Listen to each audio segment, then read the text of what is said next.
we do know that most of your primaries are the ones that are being manipulated in solid red states and solid blue states. That's where the manipulation comes in. Here in Arkansas, I think last year was the first year they, quote, did an audit of the primary. They've never done an audit of the primary until we brought it up and started making an issue out of it. But what they do is in our general election, they'll take one race, usually the presidential or the governor's race, and that is what, then they'll look at 8 to 20 counties, and they'll go in, and it's a spot check. It's like going into a bank and getting one teller drawer and looking at the $1 bills and counting and say, oh, they're all here, we're all good.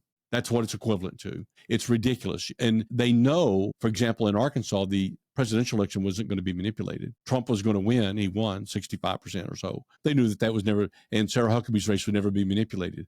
They never look at any of the other races. They never look at any of the primaries. And so what I've also noticed was a trend by the parties, particularly in our state, the Republican Party, to ensure that there's no primary, but there's nobody running against an incumbent.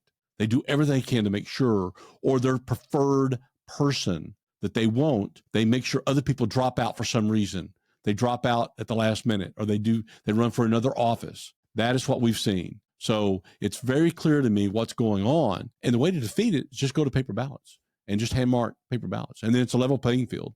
And then you know for sure